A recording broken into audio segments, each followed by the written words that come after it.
શું ભારતીય બંધારણના પહેલા 51 અનુચ્છેદ યાદ રાખવા અઘરા લાગે છે? કદાચ ગોખવા પડતા હોય? તો ચાલો આજે એક મસ્ત ટોપરની નોટબુક મેથડથી એને એટલા સરળ બનાવી દઈએ કે પછી ક્યારેય ભૂલશો જ નહીં.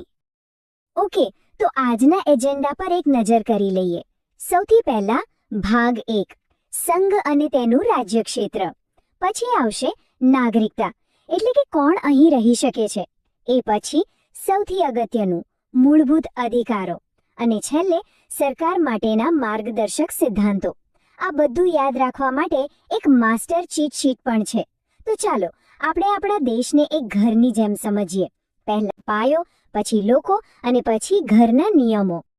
જુઓ, ડિટેલ્સમાં જઈએ એ પહેલા આ એક સિમ્પલ રોડમેપ સમજી લો. આખું બંધારણ આ 4 પાયા પર છે. સૌથી પહેલા ભાગ 1, એટલે કે આપણો દેશ, આપણી ટેરિટરી.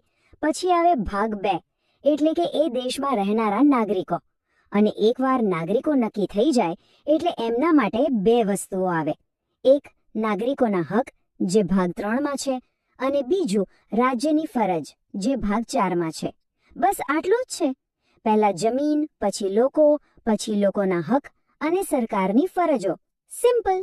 તો ચાલો શરૂ કરીએ ભાગ 1 થી, સંઘ અને તેનું રાજ્ય ક્ષેત્ર. અનુચ્છેદ 1 થી 4, આપણા રાષ્ટ્રની એકદમ બેઝિક બ્લુપ્રિન્ટ. હવે આ બહુ મજેદાર છે. જુઓ, અનુચ્છેદ 1 એટલે 1 નંબરનો દેશ. સીધી વાત. ઇન્ડિયા એટલે કે ભારત રાજ્યોનો સંઘ હશે. પછી આવે અનુચ્છેદ 2. એને યાદ રાખો, 2 નંબરનું કામ કહીને. મતલબ કે બહારથી કોઈ નવું રાજ્ય જોડવું, જેમ કે સિક્કિમ. અને અનુચ્છેદ 3, ઘરના 3 કકડા, એટલે કે દેશની અંદર જ રાજ્યોના નામ કે સરહદો બદલવી. અને અનુચ્છેદ 4 તો બસ એટલું જ કહે છે કે આ 2 અને 3 વાળા ફેરફાર માટે કોઈ મોટો બંધારણીય સુધારો નહીં કરવો પડે. એકદમ સરળ. ચાલો, તો હવે આપણી જમીન એટલે કે આપણું ઘર તો નક્કી થઈ ગયું. હવે જોઈએ કે આ ઘરમાં કોણ રહેશે. એટલે કે ભાગ 2, નાગરિકતા, અનુચ્છેદ 5 થી 11. હવે આ અનુચ્છેદો ખાસ કરીને ભાગલા વખતના સમયને ધ્યાનમાં રાખીને બનાવાયા હતા. જુઓ, અનુચ્છેદ 5 એને કહીશું પંચાયત વગરની નાગરિકતા. એટલે કે બંધારણ શરૂ થયું ત્યારે જે ભારતમાં હતા એ બધા નાગરિક. પછી આવે અનુચ્છેદ 6, 6 ગળે છોડીને આવ્યા, મતલબ જે પાકિસ્તાન છોડીને ભારતમાં આવ્યા. પછી અનુચ્છેદ 7, 7 ગળે સામસામે ધક્કા, એટલે કે જે પહેલા પાકિસ્તાન ગયા અને પછી પાછા ભારત આવ્યા. અને અનુચ્છેદ 8, 8 આઉટ ઓફ ઇન્ડિયા, એટલે કે વિદેશમાં રહેતા ભારતીય મૂળના લોકો માટે. કેવી મસ્ત ટ્રીક છે. હવે આગળના નિયમો જોઈએ. અનુચ્છેદ 9, 9 ગળે 9, એટલે કે જો બીજા દેશની નાગરિકતા લીધી તો ભારતની નાગરિકતાને નો કહી દેવાનું. અનુચ્છેદ 10 કહે છે, 10 દબદબો કાયમી. મતલબ કે નાગરિકતા ચાલુ રહેશે સિવાય કે કોઈ ગંભીર ગુનો કરો. અને સૌથી અગત્યનું અનુચ્છેદ 11, 2 એકડા. પણ એમાંથી એકડો કોનો? સંસદનો. નાગરિકતા પર કાયદો બનાવવાની સત્તા ફક્ત અને ફક્ત સંસદ પાસે છે. ઓકે, તો આપણે જમીન જોઈ લીધી, એના પર રહેતા લોકો પણ નક્કી કરી લીધા. હવે આવે છે સૌથી અગત્યનો ભાગ. ભાગ 3, મૂળભૂત અધિકારો, અનુચ્છેદ 12 થી 35. એવા અધિકારો જે દરેક નાગરિકને મળેલા છે અને જે કોઈ છીનવી ન શકે. આમાં સૌથી પહેલો અધિકાર છે સમાનતાનો. જુઓ, અનુચ્છેદ 14, એકડો ચોગડો, કાયદો સરખો, કાયદા સામે બધા જ સમાન. અનુચ્છેદ 15, 15 એટલે 5 ભેદભાવ બંધ. ધર્મ, જાતિ, લિંગ, વંશ કે જન્મ સ્થળના આધારે કોઈ ભેદભાવ નહીં. અને અનુચ્છેદ 16, 16 એટલે નોકરીમાં જોર, મતલબ સરકારી નોકરીમાં બધાને સમાન તક. આ છે સમાનતાનો પાયો. આગળ વધીએ તો અનુચ્છેદ 17, 17 એટલે ખતરા. કોના માટે? અસ્પૃશ્યતા માટે, એનો અંત. પછી અનુચ્છેદ 18, 18 એટલે ઇનામ ઉધાર, એટલે કે રાજા કે મહારાજા જેવા ખિતાબોનો અંત. અને મારો ફેવરેટ અનુચ્છેદ 19. 19 એટલે બોલવાની કોઈ ફીસ નથી, વાણી સ્વાતંત્ર્ય, હરવા ફરવાની આઝાદી, આ બધું જ એમાં આવી ગયું. આનાથી જ તો આપણો સમાજ આધુનિક બન્યો. અને હવે આવે છે સૌથી શક્તિશાળી અધિકાર, અનુચ્છેદ 21. જીવવા માટે 21 એટલે કે જીવન અને વ્યક્તિગત સ્વતંત્રતાનો અધિકાર.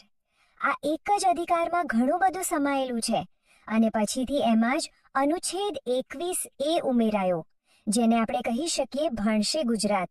મતલબ કે 6 થી 14 વર્ષના બાળકો માટે મફત અને ફરજિયાત શિક્ષણ. હવે વાત કરીએ શોષણ સામેના રક્ષણની. અનુચ્છેદ 23. 23 એટલે તેલ કાઢવું બંધ, મતલબ કે જબરદસ્તી મજૂરી અને માનવ તસ્કરી પર પ્રતિબંધ. અને અનુચ્છેદ 24. 24 એટલે છોકરાની ફીસ, એટલે કે જોખમી કામોમાં બાળ મજૂરી પર પ્રતિબંધ. આ બંને અનુચ્છેદ ખરેખર સમાજના સૌથી નબળા વર્ગ માટે એક સુરક્ષા કવચ જેવા છે. ઓકે, તો ધાર્મિક સ્વતંત્રતાની વાત કરીએ. અનુચ્છેદ 25. 25 એટલે પૂજા કરવાની છૂટ, કોઈ પણ ધર્મ પાળવાની સંપૂર્ણ સ્વતંત્રતા. પણ જો આ બધા અધિકારોમાંથી કોઈ પણ અધિકારનું ઉલ્લંઘન થાય તો શું? એના માટે છે અનુચ્છેદ 32. 32 એટલે 32 દેખાઈ જશે, મતલબ કે તમે સીધા સુપ્રીમ કોર્ટમાં જઈ શકો છો. આ એક સુપર હીરો જેવો અધિકાર છે. અને આ અનુચ્છેદ 32 એટલો બધો મહત્વપૂર્ણ છે કે ડોક્ટર બાબા સાહેબ આંબેડકરે એને બંધારણનો આત્મા કહ્યો છે. કેમ? કારણ કે જો અધિકારોના ઉલ્લંઘન સામે ન્યાય માંગવાનો જ અધિકાર ન હોય તો બાકીના બધા અધિકારો તો ખાલી કાગળ પર જ રહી જાય, ખરું ને? સારું, તો ભાગ 3 હતો નાગરિકો માટેનો રૂલ બુક. હવે ભાગ 4 એ સરકાર માટેની હેન્ડબુક છે.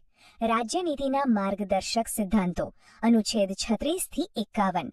આ એવા સિદ્ધાંતો છે જે સરકારને એક સારો અને ન્યાયી સમાજ બનાવવા માટે ગાઈડ કરે છે. ચાલો આમાંના અમુક મહત્વના સિદ્ધાંતો જોઈએ. અનુચ્છેદ 39A એટલે કે મફત વકીલ, ગરીબોને મફત કાનૂની સહાય. પછી અનુચ્છેદ 40 એટલે પંચાયતની માલિશ, ગાંધીજીનું સપનું, ગ્રામ પંચાયતોની સ્થાપના. અને સૌથી ચર્ચિત અનુચ્છેદ 44, બે ચોગડા સરખા એટલે કે યુનિફોર્મ સિવિલ કોડ, બધા માટે એક સરખો કાયદો. આ સિદ્ધાંતો અહીં અટકતા નથી. અનુચ્છેદ 47 દારૂબંધી એટલે કે જાહેર આરોગ્ય સુધારવું અને નશાબંધી તરફ કામ કરવું. અનુચ્છેદ 48 એટલે ખેતી અને ગાય, કૃષિ વ્યવસ્થાને સંગઠિત કરવી અને ગૌ હત્યા પર પ્રતિબંધ. અને પર્યાવરણનું શું? એના માટે છે અનુચ્છેદ 48A, જંગલો અને વન્યજીવોનું રક્ષણ. અને હવે છેલ્લા 2, અનુચ્છેદ 50 એટલે કે ન્યાયતંત્ર અને કારોબારીને અલગ રાખવા, બંને 50% અલગ. અને અનુચ્છેદ 51 એટલે શાંતિનું વન, મતલબ કે આંતરરાષ્ટ્રીય શાંતિ અને સુરક્ષાને પ્રોત્સાહન આપવું. તો આ બધું યાદ રહી ગયું? કદાચ થોડું કન્ફ્યુઝિંગ લાગતું હશે, પણ ચિંતા ન કરો,